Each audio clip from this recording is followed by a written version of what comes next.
In 1930, a 61-year-old man walked 240 miles through the heat of India. He walked for 24 days. His feet bled. His body was exhausted. And when he finally reached the sea, he did something that the most powerful empire on earth had declared illegal. He picked up a handful of salt from the ground. That single act of defiance triggered a movement that would eventually bring down the British Empire in India. And the British had not just taxed salt, they had weaponized it. They controlled every grain, every crystal, every pinch that went into the mouth of 300 million people. And they were not the first to do it. For over 3,000 years, whoever controlled the salt controlled the people. They controlled armies. They controlled trade routes. They controlled life itself. Because without salt, the human body dies. And every empire in history knew that. This is the forbidden truth of salt. Salt is older than every empire, every religion, and every written language on earth. The first evidence of salt extraction dates back over 8,000 years to a place called Lunca in what is now Romania. Ancient people boiled spring water in clay pots to extract salt crystals. They did not fully understand why they needed it. They only knew that without it, their food rotted faster, their wounds became infected, and their bodies weakened and failed. What they could not know was the science behind it. The human body contains roughly 250 grams of salt at any given moment. Salt regulates every fluid in the body. It controls nerve signals. It keeps the heart beating in rhythm. Without salt, muscles cramp and stop working. The brain swells. Organs begin to shut down. Death from salt deprivation is slow, painful, and inevitable. Ancient humans who lived near natural salt deposits survived longer, built stronger communities, and dominated those who did not. Salt was not just a seasoning. It was the difference between life and death. And the moment someone realized that, everything changed. By 2700 BC, the Chinese were already writing about salt. The Pengzhou Kanmu, one of the earliest pharmacological texts ever recorded, dedicated an entire chapter to salt. It described over 40 different types of salt and the methods used to extract them. But the Chinese did not just study salt. They taxed it. The first salt tax in recorded history was imposed in China around 2200 BC. The state controlled every salt mine, every distribution route, every transaction. Merchants who tried to trade salt without government permission were executed. Salt revenues funded the construction of the Great Wall. They paid for armies that conquered neighboring kingdoms. They bankrolled dynasties that lasted for centuries. Salt did not just support the Chinese empire, it built it. Across the ancient world, the same pattern repeated itself. In Egypt, salt was used to preserve the bodies of pharaohs. The mummification process required enormous quantities of a salt compound called natron. Without salt, there were no mummies. Without mummies, there was no pathway to the afterlife. In Egyptian theology, salt was not just a mineral. It was the substance that bridged the world of the living and the world of the dead. Priests controlled the salt used in religious rituals. Pharaohs controlled the salt mines along the Nile. Control of salt was control of both life and death. In Mesopotamia, salt was used in legal contracts. When two parties sealed an agreement, they shared salt as a binding oath. To betray a salt covenant was considered one of the gravest sins a person could commit. The phrase still echoes today in the Arabic expression, "To betray someone who gave you salt and bread is the deepest form of treachery." Salt was not just economic, it was moral, it was sacred.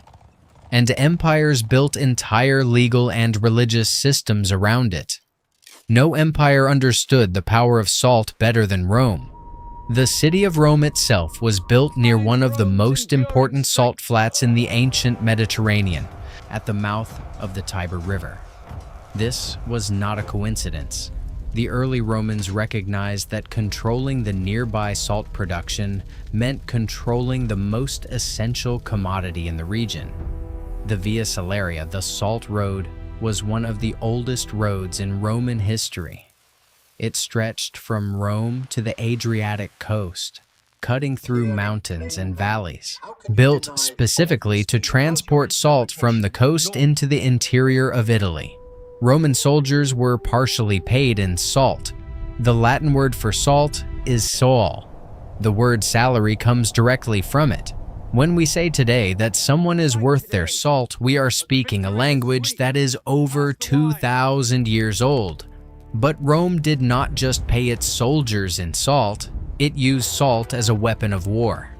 When Rome finally destroyed Carthage in 146 BC after a century of brutal conflict, Roman soldiers did not simply burn the city and leave.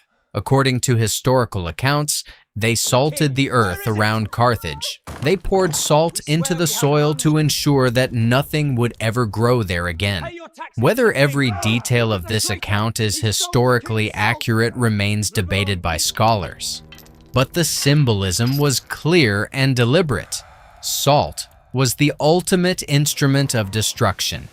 A salted field was a dead field. A city surrounded by salted earth was a city condemned to permanent death. Rome used salt to feed its armies, to pay its soldiers, and to erase its enemies from the face of the earth. No single mineral has ever served so many functions of imperial power simultaneously. As Rome collapsed and Europe fractured into feudal kingdoms, salt became even more dangerous because now there was no single empire to regulate it. There were hundreds of local lords, kings, and bishops, all of them desperate for revenue. And all of them looked at salt and saw the same thing, a tax that nobody could avoid. In France, the salt tax was called the gabelle. It was introduced in the 14th century, and it was one of the most hated laws in French history. The gabelle did not simply tax salt. It forced every French citizen above the age of 8 to purchase a minimum amount of salt per year, whether they needed it or not. The price was set by the state. There was no negotiation. Salt smugglers, men who tried to bring cheaper salt across regional borders to sell to desperate peasants, were hunted down by armed agents called gabelleurs. If caught, salt smugglers faced imprisonment, forced labor on the king's galley ships, and in severe cases, death. Between the 14th and 18th centuries, thousands of French men and women were imprisoned or executed for the crime of selling salt without government permission. The gabelle became so despised that it was listed as one of the primary grievances of the French Revolution. When the revolutionaries stormed the Bastille in 1789, the abolition of the gabelle was among their most urgent demands. A tax on salt helped bring down a monarchy. Across the English Channel, England was using salt in a different but equally brutal way. English fishing fleets depended entirely on salt to preserve their catch on long Atlantic voyages. The British Crown controlled the salt supply to the fishing industry, taxed it heavily, and used that revenue to fund naval expansion. The same salt that preserved the fish that fed the English poor also funded the warships that built the British Empire. Salt was not just an ingredient in food, it was the hidden engine of imperial expansion. Here is what the history books rarely tell you. Salt was not just connected to slavery. Salt was one of the primary drivers of the Atlantic slave trade. The sugar plantations of the Caribbean and Brazil required enormous quantities of salt, fish, dried and salted cod to feed their enslaved workforce. Enslaved people were not fed from the plantation's own food supply. They were fed the cheapest, most calorie-dense food that could survive the Atlantic crossing without refrigeration. That food was salt fish. Primarily salt cod, caught off the coast of Newfoundland by New England fishermen, salted in massive quantities, packed into barrels, and shipped south to feed the enslaved people who produced the sugar that sweetened the tea of European aristocrats. This created what historians call the triangle trade. Ships left Europe with manufactured goods. They traded those goods in West Africa for enslaved people. They carried those enslaved people across the Atlantic in conditions so horrific that an estimated 1.5 million people died during the crossing alone. The survivors were put to work on plantations, and those plantations needed salt fish to keep their workforce alive enough to produce sugar, which was then shipped back to Europe, which generated the profits that funded more ships, which bought more enslaved people. Salt sat at the center of this system. Without salted fish, the plantation economy could not feed its workforce. Without the plantation economy, the Atlantic slave trade would not have been economically viable on the scale that it reached. Salt did not cause slavery, but it made slavery profitable enough to sustain for over 300 years. 12 million human beings were transported across the Atlantic in chains. And salt was part of the machinery that made it possible. By the 19th century, the British Empire had extended its control over India. And one of the first things the British East India Company did was take control of salt production. India had produced its own salt for thousands of years along its vast coastline. Salt making was a traditional industry that supported hundreds of thousands of Indian families. The British dismantled all of it. They imposed the Salt Act, which made it illegal for Indians to produce, collect, or sell salt independently. All salt had to be purchased from British-controlled sources at prices set by the British government, with taxes that went directly into British treasury accounts. Indian peasants, some of the poorest people on earth, were forced to pay artificially inflated prices for a mineral that lay free on the beaches outside their own villages. Children went without salt because their families could not afford it. Livestock died from salt deficiency. In regions far from British distribution points, people went without salt entirely. The Salt Act was not just an economic policy. It was a system designed to extract maximum revenue from a captive population that had no choice but to comply. And then, on March 12, 1930, Mahatma Gandhi began walking. He walked from his ashram in Ahmedabad to the coastal village of Dandi, 240 miles away. 24 days in the Indian heat, followed by tens of thousands of people. When he reached the sea on April 6th, he bent down and picked up a small lump of natural salt from the beach. He had broken the Salt Act, the act of one elderly man picking up a handful of salt from the ground sent shockwaves through the British Empire. Within weeks, hundreds of thousands of Indians were making their own salt in open defiance of British law. The British responded by arresting over 60,000 people, but they could not arrest everyone.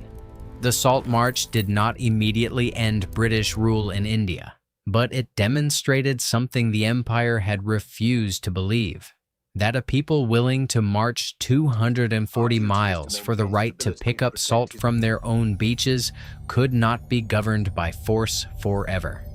Indian independence came 17 years later, and it had been built in part on salt.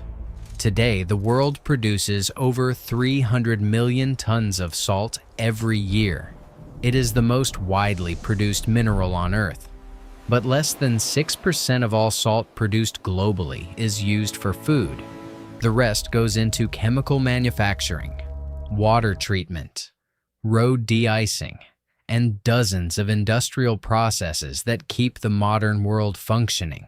The same mineral that once started wars and toppled empires now sits quietly in a shaker on your kitchen table.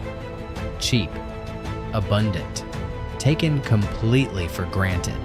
But the story of how it got there is written in the blood of millions of people across every continent on Earth. The Chinese emperors who taxed it, the Roman soldiers who were paid in it, the French peasants who were executed for selling it, the enslaved people who were fed on it, the Indian marchers who defied an empire for the right to collect it freely from the sea. Every pinch of salt carries that history inside it. You just cannot taste it. Not bad for a mineral that nobody thinks about anymore. A substance so ordinary that you walk past it in every grocery store without a second glance.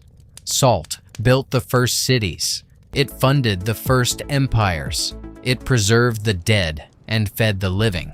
It paid soldiers, corrupted kings, and sparked revolutions. And when one man picked up a handful of it from a beach in India, it helped bring down the largest empire the modern world had ever seen. The forbidden truth of salt is not that it was valuable. The forbidden truth is that it was worth more than human lives. And for most of human history, the people in power acted accordingly. If you want to understand how the world was really built, follow the salt. If this story opened your eyes, subscribe to Dark Crop, because every week we uncover the dark side of the foods and commodities that built civilization. The stories they never taught you in school.